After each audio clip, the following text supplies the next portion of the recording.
We have been living in this house. This sentence is in present perfect continuous tense. Okay.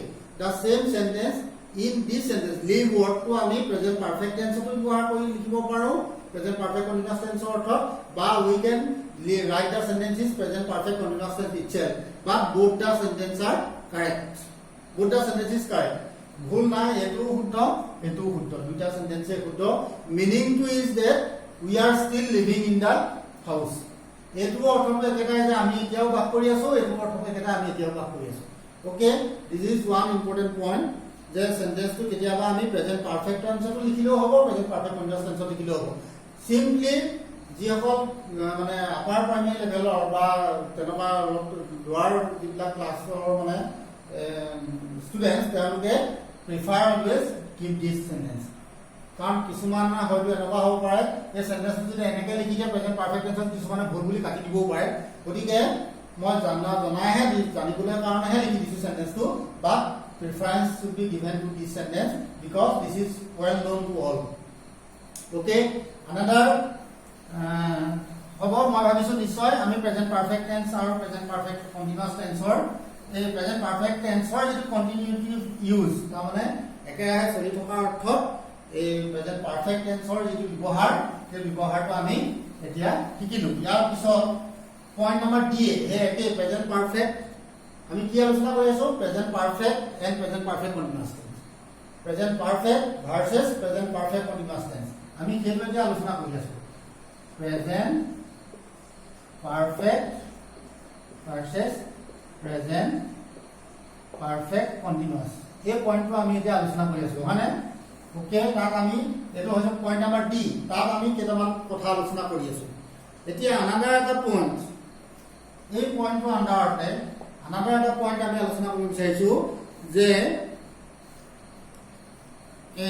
কেতিয়াবা adverb clause with adverb clause of time এটা কথা আৰু সৰু কথা এটা জানিবলগীয়া আছে with adverb clause of time যে time বা adverb clause starting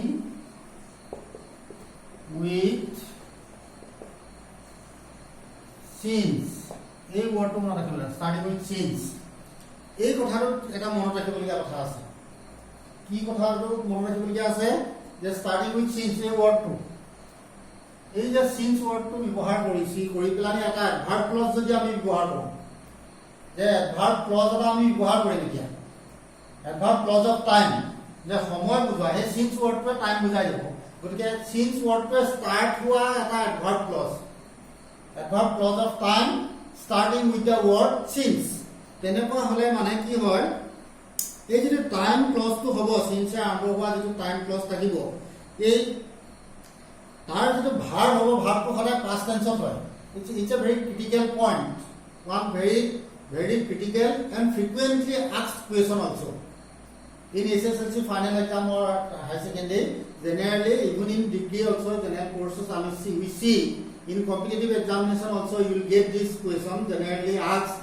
that when writing in a time clause starting with the word since তেতিয়া কি হয় যে since word पे যেটো clause আৰম্ভ হ'ব সেই clause টোৰ যেটো ভাগ থাকিব সেই ভাগটো সদায় past tense হয় বাকিটো প্ৰেজেন্ট পাৰফেক্ট টেন্সত হয় মেইন ক্লজ আৰু সাবঅৰ্ডিনেট ক্লজ হিচাপে থাকিব যে মেইন ক্লজটো প্ৰেজেন্ট পাৰফেক্ট টেন্সত লিখে আৰু ইটো প্ৰেজেন্ট ইটো সিম্পল পাষ্টলৈ গুচি যায় এই সিন্সৰ আৰম্ভ হোৱা যেটো ওয়াৰ্ড ক্লজ থাকিব তাৰ ভাগটো তাৰ কি হ'ব পাষ্ট টেন্সলৈ গুচি যায় with adverb clause of time starting with since এই পইণ্টটো কি হয় since the verb of the clause is in simple past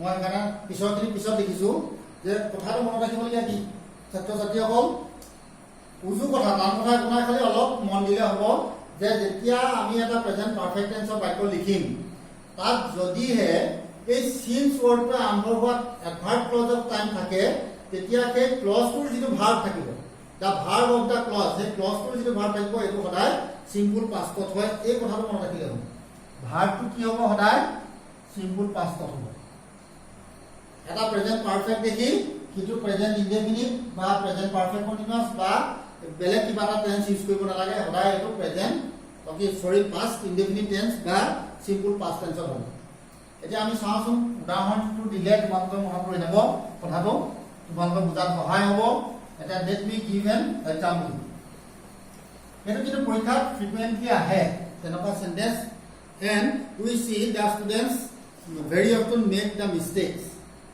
okay we have not seen him for example we have not seen him okay after this is a present perfect tense we have not seen him এরকম ঠিক আছে we have not seen him negative sentence present perfect tense we have seen him we have not seen him okay এরকম খালি negative sentence লেখা আছে we have not seen him since we since টো আৰম্ভ হল এতিয়া since we left school এই দুটা মন কৰিবলগীয়া কথাটো কি যে ইয়াত দুটা ক্লজ আছে ধৰি লোৱা since we left school এই যিটো টাইম ক্লজটো ইয়াত আমি ব্যৱহাৰ কৰিলো ক্লজত কি থাকিব সাবজেক্ট থাকিব ফিনিট ভাৰ্ব থাকিব we left school এটা sentence ডাঙৰ সেন্টেন্সৰ ভিতৰত সোমাই থকা এটা সেন্টেন্স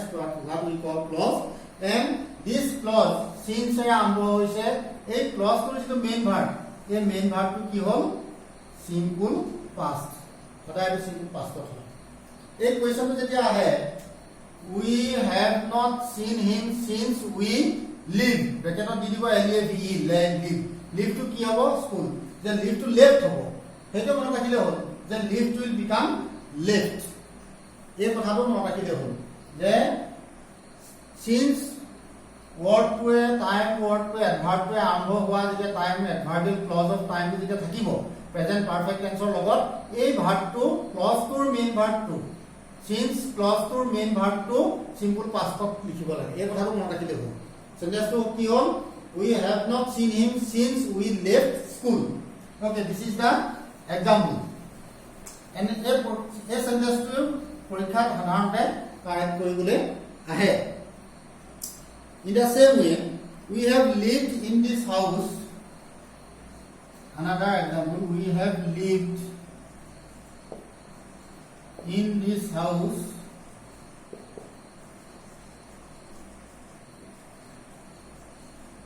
কেতিয়াবা since my mother died and that's the meaning is my mother died okay this is the since my mother died okay এই যে আমি লিখিলো আন্ডারলাইন কৰি দিলো since my mother died আমাৰ মা ঢুকুৱাৰ পৰাই মানে মোৰ মাৰ মৃত্যুৰ পৰা সময়ৰ পৰাই ডাইড প্ৰেজেন্ট এটো কি সিম্পল পাষ্ট এটোকে কৈ আছো আমি ইয়াৰ কথাটো আলোচনা কৰি আছো যে প্ৰেজেন্ট পাৰফেক্ট টেন্সত আছে we have lived in this house okay present perfect tense এই যেটো clause two since my mother died এই ক্লজ টু যেটো ভাৰ্ব আছে died to verb এই ভাৰ্বটো সিম্পল পাষ্টত লিখিব লাগে this is the point of discussion now okay মই ভাবিছো আৰু আমি উদাহৰণ দিলে হ'ব ছাত্ৰছাত্ৰীসকল তোমালোকে নিশ্চয় বুজি পাবলৈ সক্ষম হৈছা যে প্ৰেজেন্ট পাৰফেক্ট টেন্সৰ লগত সিম্পল পাষ্ট টেন্স লিখিব লাগে কেতিয়া যদি হে since টাইম যিটো ভাৰ্ব ক্লজ অফ টাইম থাকিব since এ আৰম্ভ হয় মেইন ভাৰ্বটো পাষ্ট ইনডেফিনিট টেন্সত লিখিব লাগে this is the point that we have discussed now okay what we are actually discussing we are discussing about the difference of present perfect tense and present perfect continuous tense present perfect tense and present perfect continuous tense or difference or use আমি আলোচনা কৰি আছো okay আগৰ sentence মই লিখি দিছো বাৰু সি কেতিয়াবা since to আগতো হ'ব পাৰে মানে হেতু কাৰণে এটা লিখি দিছো since he changed his job since he changed his job. Okay, এই যেটো টাইম ক্লজ যেটো কথা কৈছে since এ আৰম্ভ হয় এটো প্ৰথমতে আহিব since he changed his job he has been much happier. He has been much happier. Okay, eto he has been much happier to the present perfect tense. এই যেটো পার্ট আছে যেটো আমি যে কৈছো since এর লগাই যেটো টাইম ক্লজ এটো since এ স্টার্ট হৈছে এটো কেতিয়াবা প্ৰথমটো আগতো লিখিব পাৰি এনেকে উদাহৰণটো মই এখানে দিছো since he changed his job he has been much happier. Okay, present perfect tense and simple past tense. A changed he changed eto simple past tense subject plus being verb past he changed simple past আছে এই পইণ্টটোকে আমি তিনটা উদাহৰণ সহ আমি আলোচনা কৰিলো এতিয়া মই ভাবিছো ছাত্ৰসকলে নিশ্চয় তোমালোকৰ বুজাত অসুবিধা নহব আৰু পৰীক্ষাত আহিলে মানে তোমালোকে নিশ্চয় কাৰেক্ট এনসাৰটো কৰিবলৈ সমৰ্থ হ'বা এটো এতিয়া আমি আলোচনা কৰিলো যে present perfect tense and present perfect continuous টেন্সৰ ডিফাৰেন্স ওকে ফ্ৰেন্ডছ আৰু এটা মানে আলোচনা মই কৰি যাওঁ সেটো হৈছে এ ডি নহয় এটো ই হ'ব এটা ই পয়েন্ট নাম্বাৰ ই এটা আমি মহাই দিছো পয়েন্ট নাম্বাৰ ই টু আমি কি আলোচনা কৰিব বিচাৰিছো প্ৰেজেন্ট পাৰফেক্ট কন্টিনিউয়াস টেন্সৰ ক্ষেত্ৰতে আমি আলোচনাটো কৰি আছো প্ৰেজেন্ট পাৰফেক্ট কন্টিনিউয়াস টেন্সৰ ক্ষেত্ৰত কি হয় কিছুমান ভাৰ্ব আছে তোমালোকে লিখি লবা some verbs like কিছুমান ভাৰ্ব আছে যেনেকে live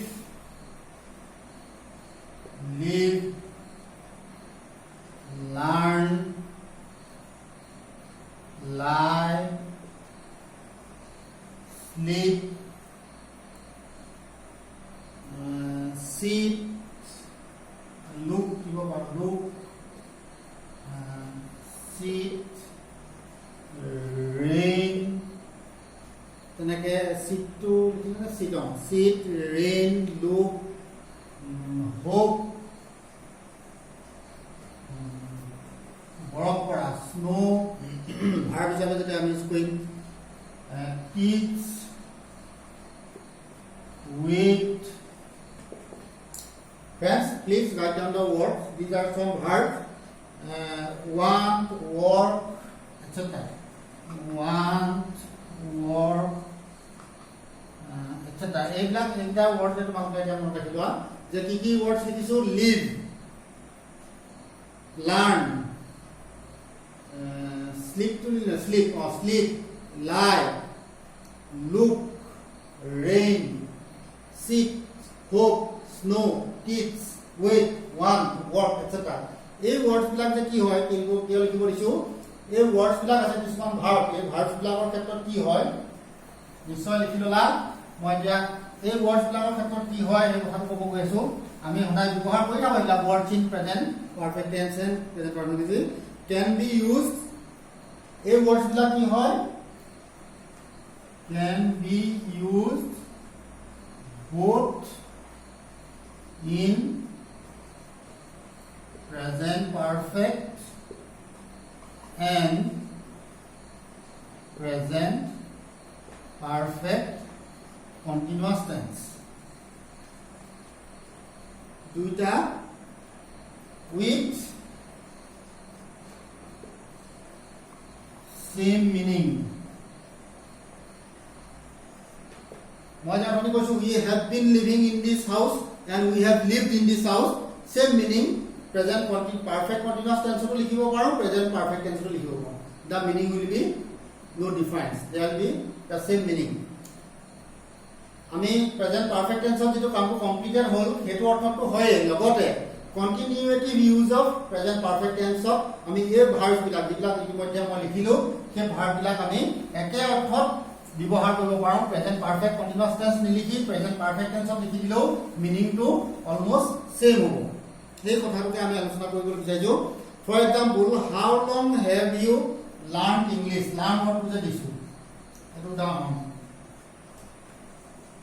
How long have you learned English? Or how long have you been learning English? Okay. This is the use of the word learn. How long have you been learning English? This sentence you see, how long have you learned English? Present perfect tense আছে. This sentence is in present perfect tense. And this sentence, how long have you been learning English? This is, both the sentences are interrogative sentence. Question mark আছে, interrogative sentence. But this sentence belongs to present perfect tense and this sentence belongs to present perfect continuous tense. But the same meaning. This word, the verb learn, L-E-A-R-N, learn can be used in present perfect tense and in present perfect continuous tense. এইটো আমি present perfect continuous tense use কৰিব পাৰোঁ আৰু নকৰি এনেকৈ দিলেও মিনিংটো almost same হয়। গতিকে সেই যিটো ডিফাৰেন্স বা যিটো ইউজটো ইয়াত মই আলোচনা কৰিব বিচাৰিছোঁ, ছাত্ৰ ছাত্ৰীসকলে তোমালোকে অলপ মন দিলে কথাটো বুজি পাবা যে সেই লাৰ্ণ ৱৰ্ডটো যেনেকৈ স্লিপ ৱৰ্ডটো, ৱেইট ৱৰ্ডটো, তেনেকৈ কিছুমান ওৱান ৱৰ্ডটো, কিছুমান ভাৰ্ব আছে যিবিলাক আমি প্ৰেজেন্ট পাৰফেক্ট কন্টিনিউয়াস টেন্সৰ অৰ্থ প্ৰেজেন্ট পাৰফেক্ট টেন্সত লিখিলেও হয়। কিন্তু পৰীক্ষাত আহিলে তোমালোকে যদি কাৰেক্ট এটা টেন্স আহে তেতিয়া প্ৰেজেন্ট পাৰফেক্ট কন্টিনিউয়াস টেন্সতে লিখিলে তোমালোকৰ নিজৰ কাৰণে ভাল হ'ব, কাৰণ হয়তো তোমালোকৰ বহুতো ইভালুৱেটৰে তোমালোকৰ প্ৰেজেন্ট পাৰফেক্ট কন্টিনিউয়াস টেন্স নিদিলেতো ভুল বুলি কাটি দিবও পাৰে। গতিকে বি সেফ, যেনেকৈ নিজক সদায় সেফ কৰি কামটো কৰিব লাগে, টু বি ইণ্টেলিজেণ্ট, যে প্ৰেজেন্ট পাৰফেক্ট কন্টিনিউয়াস টেন্সত লিখাটো প্ৰিফাৰ্ড। ঠিক সেইদৰে he has slept for 2 hours. He has slept for 2 hours. Or he, capital letter, he has been sleeping for 2 hours. Okay, same meaning. In both these sentence, he has been sleeping for 2 hours. It is in present perfect tense, perfect continuous tense. But this sentence, he has slept for 2 hours. It is in present perfect tense, but the meaning is same. But পৰীক্ষাত আহিলে তোমালোকক যদি কোৱেশ্যনটো যদি এনেকৈ আহে, তোমালোকৰ পৰীক্ষাত কেতিয়াবা কোৱেশ্যনবিলাক এনেকৈ আহে, এই কোৱেশ্যনটোকে মই দেখাই দিছোঁ। কি বুলি আহিব? কাৰেক্ট এটা টেন্স আহে, for example he sleep for 2 hours. He sleep for 2 hours. The verb, main verb is in bracket. The verb is in bracket. He sleep for 2 hours. Correct the sentence. Correct the verb. Correct the tense. এনেকৈ কুৱেশ্যনটো আহে। কিন্তু আমি যদি এই সেন্টেন্সটো লিখি দিওঁ, this is also right. It is not a wrong answer. But you may not get the marks. It will depend on the evaluator. Evaluator jane jodi jane je etu dileo sentence to meaning is the same, tetia hole tomar number dibo, kintu there is a chance of not getting the marks because this is preferable. Etu ekana moi koisu preferable koiba, etu likiba he has been sleeping. He has been sleeping for 2 hours. এটো দিলে সকলোৱে number দিব, এটো চিন্তা কৰিব নালাগে, এটো মাৰ্কসটো গ্ৰান্টেড সবে দিব। He has been sleeping for 2 hours. কাৰণ for 2 hours দেখিছে প্ৰেজেন্ট পাৰফেক্ট কন্টিনিউয়াস টেন্স, কিন্তু প্ৰেজেন্ট পাৰফেক্ট টেন্সটো যে সেম মিনিং হৈছে, এটো হয়তো কোনোবা হয়তো নেজানিবও পাৰে বা তেওঁ হয়তো এটো কথা মনলৈ নাহিবও পাৰে, গতিকে এটো তেওঁ নম্বৰটো দিবলৈ কুণ্ঠাবোধ কৰিব পাৰে বা নিদিব পাৰে। গতিকে আমাৰ ছাত্ৰসকলৰ আমাৰ কামটো কি হ'ব যে আমি প্ৰেজেন্ট পাৰফেক্ট কন্টিনিউয়াস টেন্সত সেন্টেন্সটো আমি লিখি দিম, কিন্তু ইয়াৰ মিনিংটো যে প্ৰেজেন্ট পাৰফেক্ট টেন্সটো যে সেম মিনিং হয় এই কথাটো জানিবৰ কাৰণেহে মই তোমালোকক এই পইণ্টটো দেখাইছো বা আলোচনা কৰিছো। Okay friends, these are some points Another example, our down the Valavo, it has rained for 1 hour. Rain what to the issue? I mean, it has rained for 1 hour. Or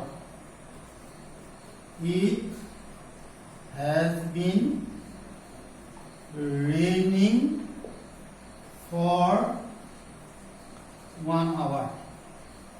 Okay. A duta sentence শুদ্ধ. This is also correct. This is also correct. But পৰীক্ষাৰ ক্ষেত্ৰত মই যে কলো সদায় এই sentence লিখিব লাগে। সদায় আমি লিখিব লাগিব কাৰণ নম্বৰটো পাব লাগিব আমি। আমাৰ উদ্দেশ্য হৈছে সেন্টেন্সটো আমি কিমান জানো সেইটো কথা নহয়। পৰীক্ষাত কেনেকে নম্বৰটো পাব পাৰি সেইটোহে মেইন কথা। গতিকে it has been raining for 1 hour লিখি নম্বৰটো লাভ কৰাটো নিশ্চিত হৈ থকা ভাল। It has rained for 1 hour. It is also correct, but some evaluator may not give you the mark. That is why we should be in safe position that we should write this sentence. It has been raining for 1 hour. This is very common sentence. গতিকে এই সেন্টেন্সটো লিখি আমি নম্বৰটো লাভ কৰাটো নিশ্চিত হৈ থকাটো আমাৰ বুদ্ধিয়কৰ কাম হ'ব। কিন্তু মই এটো জানিবৰ কাৰণেহে দিছো যে কিছুমান ভাৰ্ব আছে যিবিলাক প্ৰেজেন্ট পাৰফেক্ট টেন্সত লিখিলেও প্ৰেজেন্ট পাৰফেক্ট কন্টিনিউয়াস টেন্সৰ অৰ্থত ব্যৱহাৰ হয় the meaning remains the same. I have taught you for 1 year. So 1 month. I have taught you for 1 month and I have been teaching you for 1 month, the same meaning. গতিকে মই ছাত্ৰ ছাত্ৰীসকলক আজিলে ইমানতে এইখিনি কথা আমি আলোচনাটো সামৰিম বুলি মই ঠিক কৰিছো। তোমালোকে এতিয়ালৈকে আমি কি শিকিলো যে প্ৰেজেন্ট পাৰফেক্ট কন্টিনিউয়াস টেন্সৰ বিভিন্ন ব্যৱহাৰবিলাক আমি শিকিছো। প্ৰেজেন্ট পাৰফেক্ট কন্টিনিউয়াস টেন্সটো কেনেকৈ প্ৰেজেন্ট পাৰফেক্ট টেন্সতে লিখিব পাৰি আৰু প্ৰেজেন্ট পাৰফেক্ট টেন্স আৰু প্ৰেজেন্ট পাৰফেক্ট কন্টিনিউয়াস টেন্সৰ ডিফাৰেন্সটো কি, present continuous tense and present perfect continuous টেন্সৰ ডিফাৰেন্স কি, এইবিলাক কথা আমি এতিয়ালৈকে আলোচনা কৰিলো। মই ভাবো ছাত্ৰ ছাত্ৰীসকলে নিশ্চয় আজি কিছুমান নতুন কথা শিকিবলৈ সক্ষম হৈছে। গতিকে তোমালোকে ভিডিঅ'টো যদি চাই ভাল পাইছা মই ভিউৱাৰ্ছসকলক পুনৰ অনুৰোধ জনাইছো আপোনালোকে লাইক কৰিবলৈ নাপাহৰিব। তলত যে থাকে এনেকৈ যে দিয়া থাকে চিনটো তাত ক্লিক কৰিবলৈ নাপাহৰিব, লাইক কৰি যাব আৰু কমেণ্ট লিখিব। যদি আপোনালোকৰ কিবা অবজেকশ্যন আছে তাতে কমেণ্টত লিখিব পাৰে, সেই কমেণ্টটো চাই মই যাতে ফ'ল' কৰিব পাৰোঁ।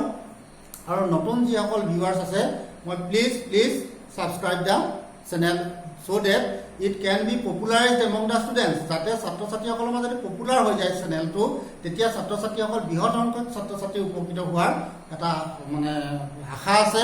সেইটো কাৰণে আপোনালোকে যিহেতু নিজৰ একো লোকচান নহয়, না আপোনালোকৰ পইচা খৰচ হ'ব না আপোনালোকৰ সময় খৰচ হ'ব, একো নহয়, মাত্ৰ ছাবস্ক্ৰাইব কৰি দিয়ক আৰু যিসকল ভিউৱাৰ্ছ আছে আপোনালোকে আনক